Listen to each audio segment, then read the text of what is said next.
Recording.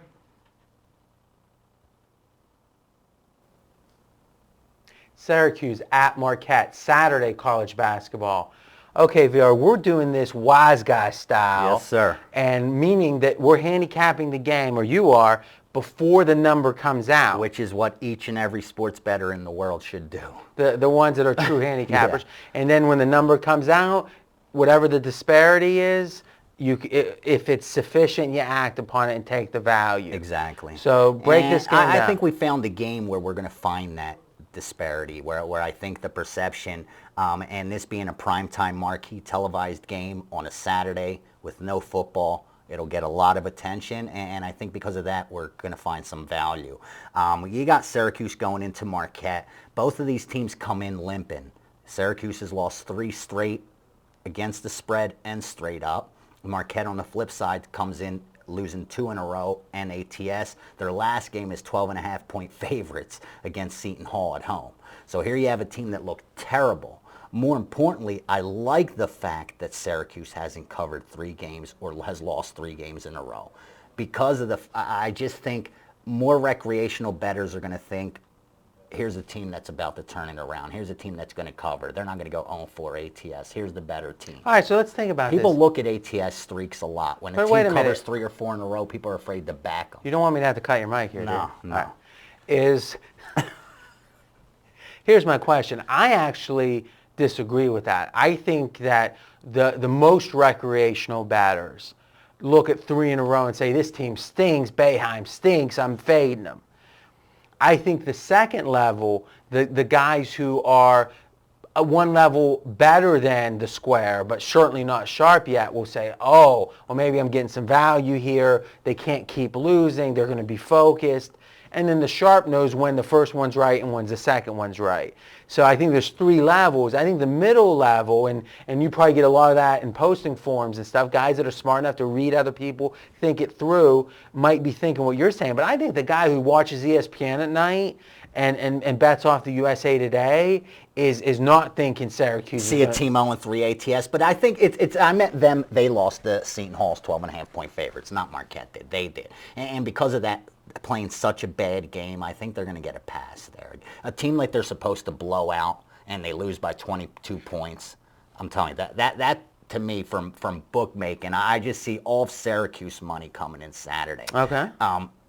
I made Marquette a favorite in this game. I made them a 2.5-point favorite. Now, this is your true line. My true line. So you think this splits the result 50-50? Yeah, if you make Marquette a 2.5-point favorite with a total of around 145, I think that'll split your result. You play 10 games, you'll cash 5 tickets with Syracuse, 5 with Marquette. Maybe 10,000. 10 games, yeah. You never know. 10. You might go 9-1, 9-1. And I just think this is a great spot for Marquette. They're at home. This is a team that plays very well at home. They're 11-2 at home, where Syracuse is obviously. Programs like that are going to have younger players because they go to the NBA. You know, they recruit studs, McDonald's All-Americans, and they don't stick around for junior and senior year.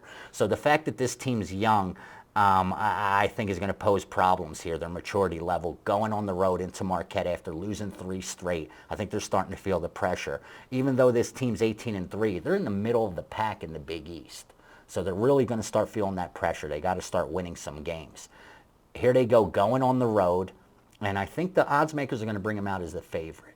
I think this is one of those spots where you're going to see Syracuse come out as a 1-point favorite, 1.5, get bet up even higher, and we're going to get some real value with a home dog in Marquette. Okay, so by you saying true line Marquette minus 2.5, you're saying most likely you're projecting the fair line, which is what the books do to split the action, is going to have Syracuse as a small favorite. Exactly. And if so, you like that value on Marquette. Exactly. And that's what I'm hoping for. I'm sitting back now after breaking down the matchup a little. I see even more things that I like. You know, I mean, if Marquette could play defense, they'd be one of the top 3 teams in the Big East. That's the bottom line. This team could light it up offensively. I like the pace that they run.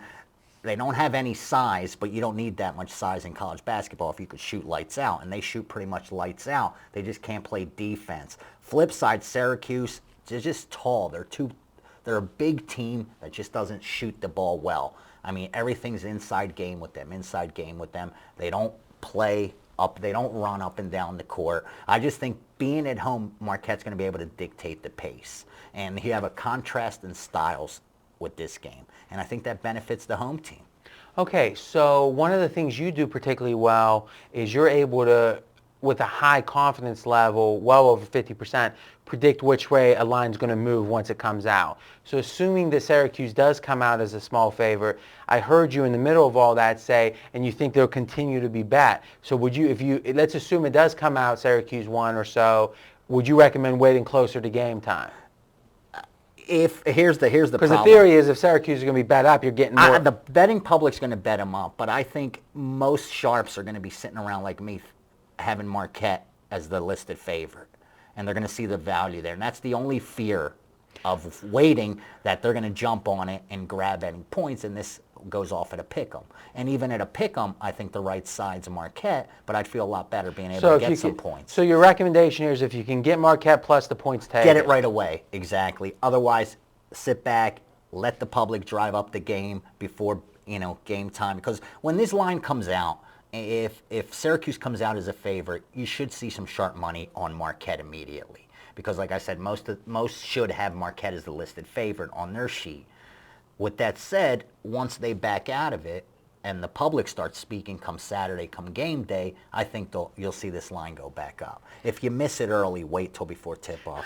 All right, so now we're getting real tactical. We're saying if you're there waiting for it to be released and you can get it early, you see a dog price, jump on it. But what you envision, and Dustin, put me on the camera here, what you envision is it comes out here, it's going to dip down because the wise guys are going to bet it early, Marquette, and then when the public starts speaking, it's going to go back Exactly. out. So you're saying either bet it really early or really late. Exactly, and it sounds like it's complicated. Well, it is but complicated. You have to, like, a lot of my reasoning is when I'm going to make the bet. Well, that's like a lot of time I spend on my wagers is when should I make this bet. Well, think about it. If you're looking to get 2.5 points as your edge to get you from 50 to 55%, if you can get even half of those points half a point consistently, you've got 1/5 of your edge. So there's 5 half points and 2.5 points. You're getting 20% of your edge by just getting that good number. Exactly. So it's something to pay attention to. And the thing with me, I'm not going to lie, a lot of my information comes from other sources. It's not me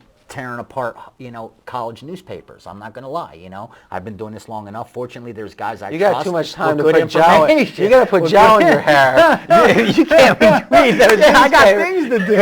I got things to do. All right, so let me make one last point. Because point. I am on a lot of the steam plays, I have to put a lot of time and thought into when am I going to bet a game, because a lot of times they extract the betting value out of a side that I want to follow them on, and I'm not willing to follow just to follow. I have to still think that game still offers value, and sometimes by knowing I could wait and get the same number they did, it's worth it to me. Being able to read and attack the market, read the market as in project where it's going to go, and once it goes where you want it to get the money down that you want to get down, especially if you're betting more than a nickel or whatever, that's a massive talent. Billy Walters is getting a lot of attention now, and he's within the industry, he always has, on the 60 Minutes piece.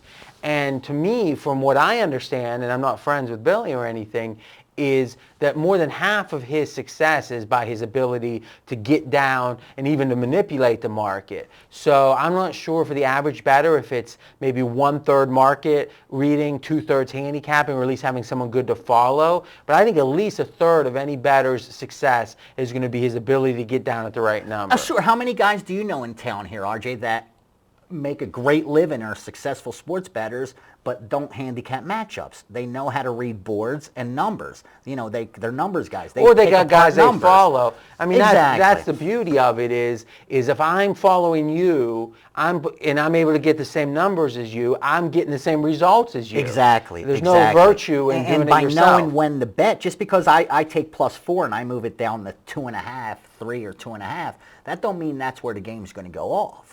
And sometimes you shouldn't grab that and follow me and take that 2.5. Let me make one last quick point.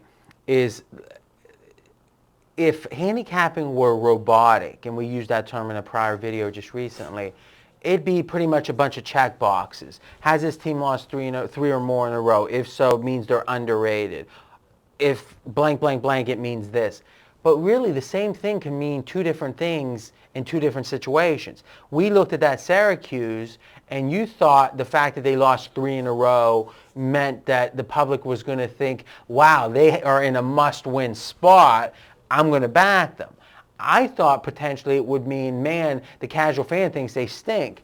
I'm not sure who's right here, but I think if you have 100 games that a team lost 3 in a row, it's probably going to be near 50-50 where it's either what you're saying or what I'm saying. I agree. I think the fact that Syracuse is 18-3 makes them think that they're, and that's the best point. That almost made me just swing over to what you're saying, because think about the mentality, and in fact I probably have, in my mind at least. This team was 18-0 before they took this that's the point dip. I'm saying, is it feels like an aberration, it feels like a fluke, it feels like they got hung over or something. Now the real team's going to step up, and maybe that is where you had it right and I had it wrong. And in another situation, if it was a team that people didn't really like, they lose 3 in a row, people think, oh, they stink. They're terrible. Just like, yeah. When Seattle, got in the playoffs, even though they played really well against the Rams, it was like with they that stink. record, yeah. They stink. So you're probably right, is what is the contrast between the perception entering into the recent past, then how the recent past is considered is based upon the contrast